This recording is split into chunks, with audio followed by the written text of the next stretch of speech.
Magandang hapon sa inyong lahat, sa ating lahat. Before we proceed,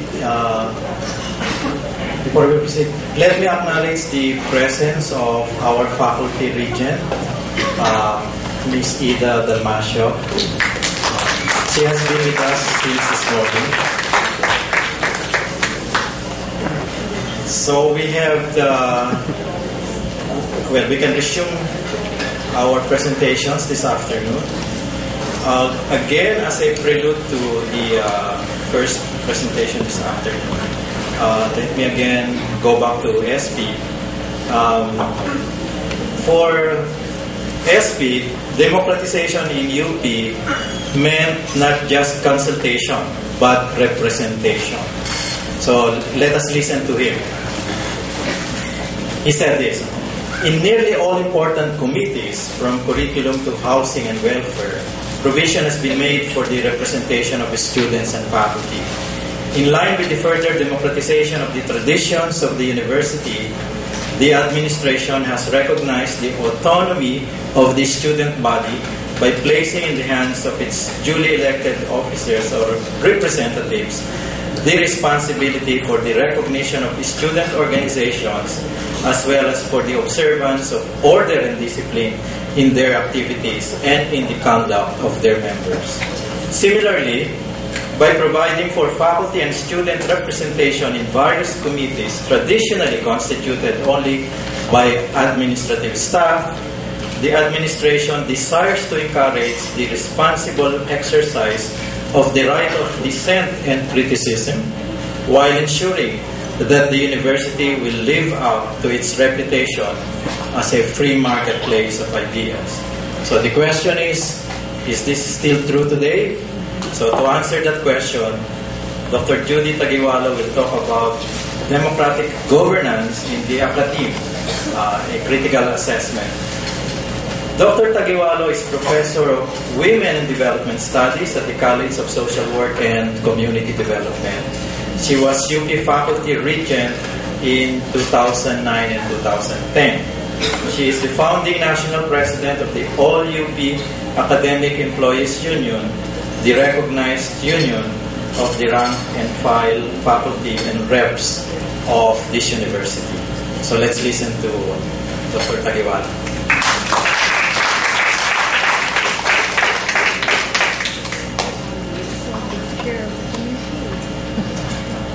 Thank you, Dr. Gonzalez. A lot of young faces around, but not so young. I'm happy to see Chanda Shahani of the Diliman Diary, who has been consistent in documenting and following the democratic changes in the university. We also have the representative of the All UP Workers Union, the National President, Felix Parinas. So I'm glad that we have representation in this conference.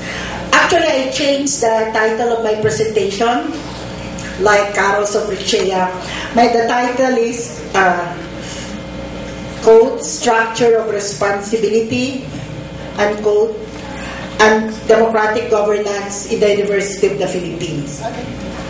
In his first address to incoming freshies as UP President on June 16, 1969, entitled Towards Innovation and Change, and remember, he came into UP in January 1969, so he had only less than 6 months as University President when he made this speech.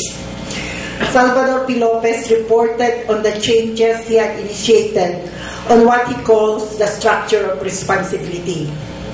This year, the University of the Philippines has had to grapple with major problems of innovation and change. These problems did not result from the election of a new president, but a new administration inevitably serves as a lightning rod for the forces of change. It provides an occasion to seek new ways of fulfilling the obligation of the university as prescribed by its charter and as demanded by the needs of Philippine society. For the university must not only keep pace with the radical changes within the national society, It must also adjust to the revolutionary changes that have taken place in the relationship between the elements of the academic community as well as the learning process itself.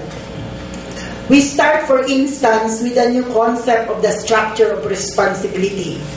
I was about to say the structure of power in the university. Caution is required in order to ensure that the revised charter and code will reflect. He was talking about the need to revise the UP charter at that time in 1969. Caution is required in order to ensure that a revised charter and code will reflect the consensus of the university community, the students, the faculty, the non-academic personnel, and the administration. While the revised university code will take effect only after Congress shall have approved the charter, some of the contemplated changes have already been effected on a provisional basis in response to student-faculty representation last February. These have to do, for the most part, with the restructuring of the decision and policy-making process of the university. More concretely, they provide for a wider sharing of responsibility in the government of the academic community and in the implementation of policies. And Dr. Gonzalez quoted the remaining sentences of this speech of S.P. Lopez. So S.P. Lopez's message on the need for a wider sharing responsibility continues to resonate. The continuing relevance of a wider sharing of responsibility in the governance of UP is especially true because of the passage of the 2008 UP Charter and because of controversial issues regarding the adoption of policies in the Board of Regents and selective application of a number of policies that emerged in the past UP administration. That a relatively new UP administration takes on the helm of leadership with a vision guided by the 2008 UP Charter. A charter which also upholds democratic governance as one of its major planks makes S.P. Lopez's vision of democratic governance, of wider sharing of responsibility, an indispensable criterion of good governance. So the outline of my presentation is the following. The limits of and opportunities for democratic governance under the 2008 UP Charter. This is principally based on an article I wrote on the UP-wide democratization movement published in the book Serve the People. Ang kasaysayan ng radikal na kilusan sa UP. B. Representation, consultation, and transparency, elements of democratic governance. I will be discussing here concrete issues, student representation, large class policy in Los Baños, selection of chairs, the faculty regent selection process, among others. C. Some of the theoretical and conceptual debates regarding democratic governance. Democratic governance, academic excellence, public university, and the neoliberal trust of education. Finally, prospects and challenges. Okay? So, I'll try to finish as fast as I can. This paper will be published. All the papers and presentation will be published in book form. So if we condense some of the presentation, hopefully you'll have the chance to look at the papers in its full version soon. The limits of and opportunities for democratic governance under the 2008 UP Charter is essentially a documentation of the debates and struggles which led to the adoption of the 2008 Charter. As far back as 1969, President Lopez was already envisioning major changes in the UP Charter. It was only in 2008 that a new charter was passed, Republic Act 9500. The efforts at replacing the UP Charter encompassed more than 4 decades after the 1969 speech and culminated in the passage under UP President Emerlinda Araman. Is the 2008 Charter a reflection of the code, the consensus of the university community, the students, the faculty, the non-academic personnel, and administration, which S.P. Lopez wished for in 1969? My answer is no. A historical view of the 2008 UP Charter from the lobbying in Congress of 2002 until its approval does not reflect that consensus. RA 9500 is a product of 6 years of debates and intense lobbying. Ironically, the UP administration and organized students, faculty, and administrative staff often stood at opposing sides during the hearings in Congress. During the 12th Congress, which covered the period 2002 to 2004, the UP administration under President Francisco Nimenso submitted House Bill 455 and Senate Bill 2587 to Congress without the knowledge of the major UP constituencies, such as the students, faculty reps, and administrative staff. Both House Bill and Senate Bill retained the system of governance of the 1908 UP Charter except for the addition of a staff regent, but included provisions which would institutionalize the commercialization of UP. So there was a protest against this. A system-wide protest against the bills was held in 2003. The 12th Congress adjourned in 2004 without the passage of a new UP Charter. But our assessment was the non-passage was not the result of the lobbying, although some of the faculty and students were arrested and were in jail for one night because of that opposition. It was mainly because of the strong opposition of Senator John Osmeña at the time. The 13th Congress offered a slight opening for UP organizations to lobby in Congress. On July 17, 2004, a week prior to the opening of the 12th Congress, an assembly composed of representatives from the two unions, Stand UP, and student organizations representing Diliman, Manila, Los Baños, Baguio, Iloilo, Cebu, and Mindanao convened to draft an alternative UP Charter entitled An Act Reorienting the University of the Philippines as a Democratic University of the People. The Assembly also agreed to call itself the UP-wide Democratization Movement 2 to underscore its continuity with UP-wide 1, which initiated a move for a new UP Charter in the 1990s. What were the salient points? Instead of a Board of Regents, the bill proposed the UP System Assembly as the highest policy-making body with expanded membership coming from all sectors of the UP system. This was patterned after the governing bodies of European universities, where representatives of students, faculty were elected, and the assembly is composed of more than 100 members. Reaffirming the government's responsibility to fully support the university through the GAA, safeguarding against further commercialization and corporatization, protecting the rights of the student body by institutionalizing student councils and campus publications.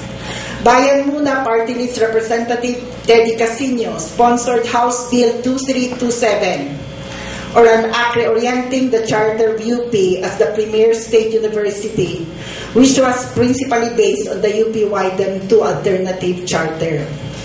That's why Representative Casino is here as a reactor.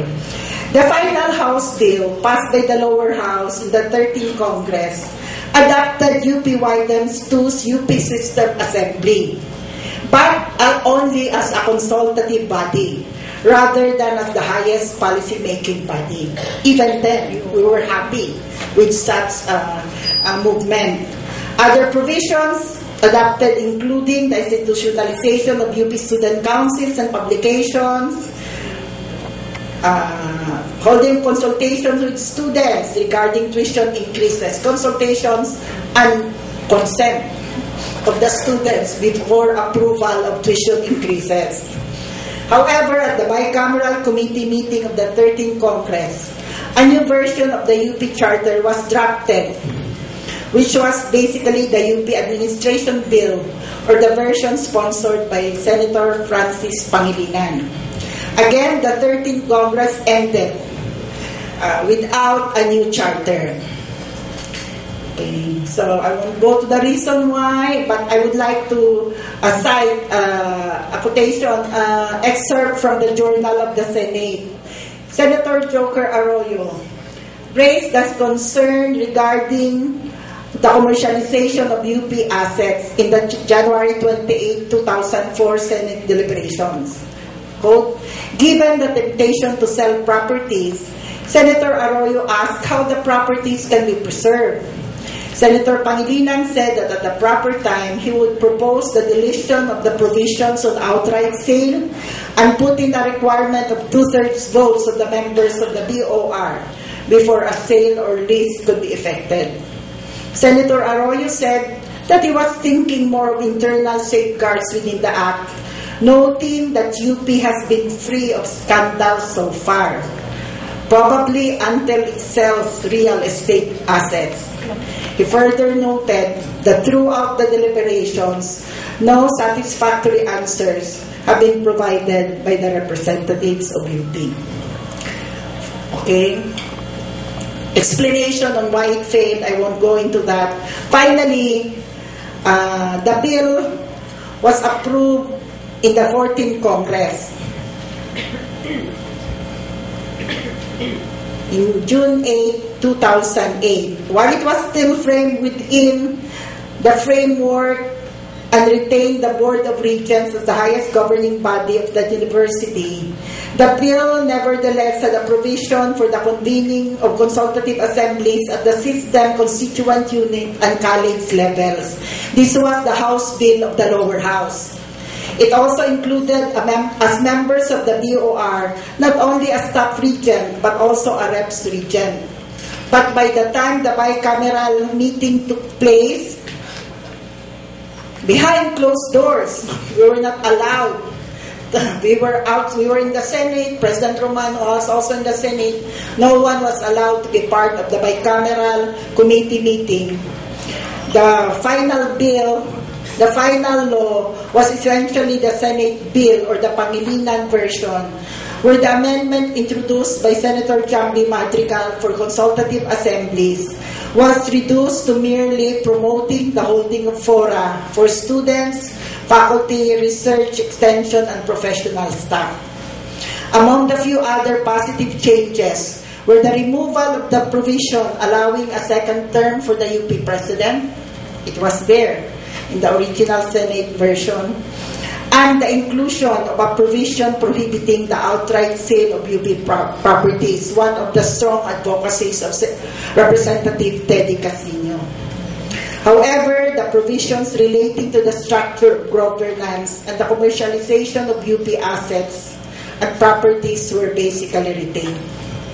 So that's a short time travel of the 2008-19 UP Charter, which defines the structure of governance in the university. Next, I'll go to representation, consultation, and transparency, elements of democratic governance in the university. The 2008 UP Charter now provides the structure of responsibility and governance in the university. The essential structure basically remains unchanged, with what former UP President Abueva calls the internal constituencies, faculty, student, and staff regents, comprising a minority of the 11-member BOR. However, the number of external constituencies, House and Senate representatives, Malacanang appointed regents, and the alumni regent has been reduced from 8 to 6. The Malacanang regions used to number 5, now there are only 3. The explicit but slight concession to democratic governance is contained in the last item of the Charter's Section 3, purpose of the university. And this is the important handle no, that the different organizations in the university are now utilizing to assert democratic governance. So, democratic governance in the university based on collegiality, representation, accountability, transparency, and active participation of its constituents, and promote the holding of fora for students, faculty, research extension, and professional staff, etc. So we have that now. However, student representation remains a controversial issue. So I'm now discussing some of the standing concerns regarding democratic governance in the university, even under the new administration, or some minana sa dati. So, you know, Lopez in its 1969 speech already said, the university recognized the autonomy of the student body by placing in the hands of its duly elected officers or representatives the responsibility for the recognition of student organizations, as well as for the observance of order and discipline in their activities and in the conduct of their members. We had this during my time as a student. But right now, various student organizations have to go through a very long process of student recognition, and even their application for recognition could be turned down. Hopefully not under the current OSA director. What was the controversy? Well, the past 3 years, the controversy revolved around the revision of the UP Diliman Code of Student Conduct.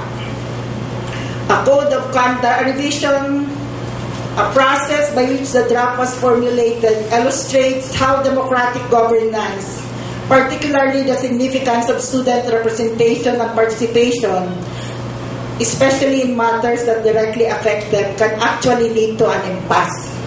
2009, 2010, 2011, now into 2012, we don't have a new student code. The immediate criticism was the non-inclusion of student representatives in the drafting committee. Various justifications were made for the non-inclusion. It was the chancellor's prerogative to appoint members of the committee. The students already had a representative in the BOR. Student views can still be gathered and incorporated through the consultation. So this procedural lapse actually resulted in the objections of the students to substantive aspects of the proposed revisions. I won't go into the details. The second issue concerning student representation is the issue of the UP Cebu College.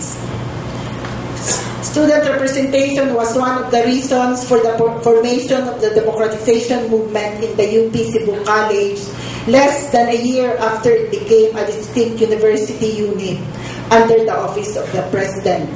This was due to the unilateral removal by the dean of student representation in the college executive committee, a position which students formerly held when UP Cebu was still part of the UP Visayas.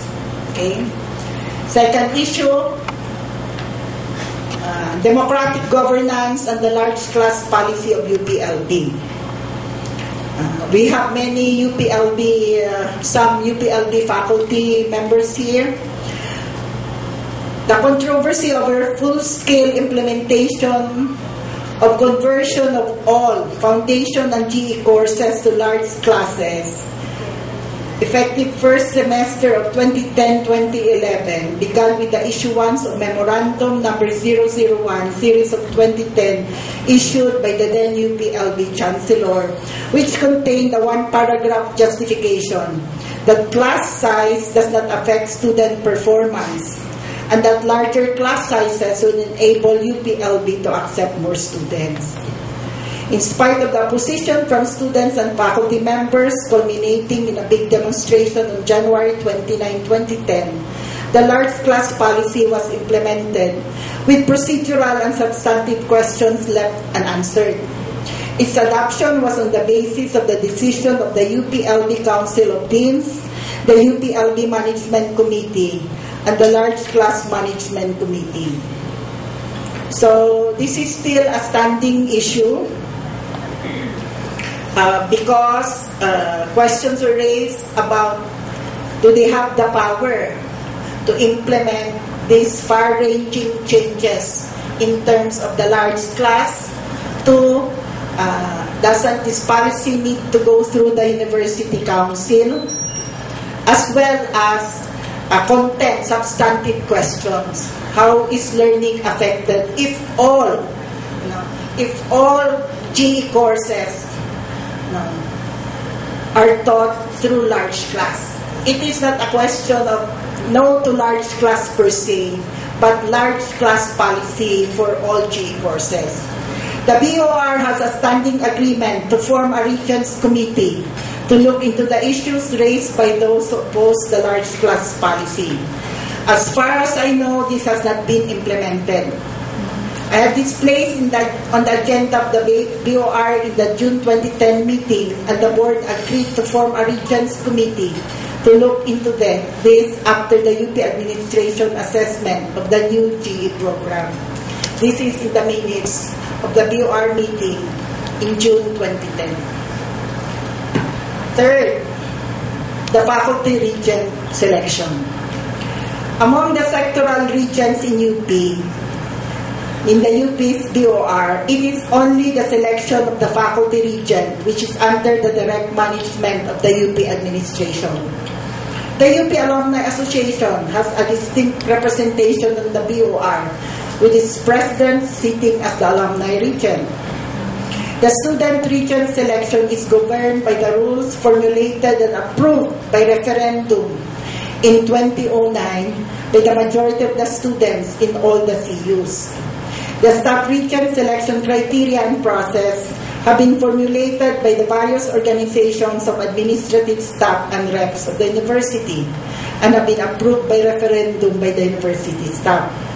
The actual selection processes of the student regent and of the staff regent are managed by the students through the OSR and by the staff and reps of the university through the newly set up Office of the Staff Regent with financial and logistical support from the university administration. However, the selection process for the UP faculty regent, even after the passage of the 2008 UP Charter, remains in the hands of the UP administration.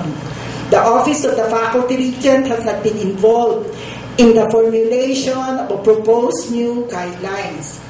The UP administration cannot use the new charter as justification for the fact that it is the UP administration which has come up with the final proposal for the selection process.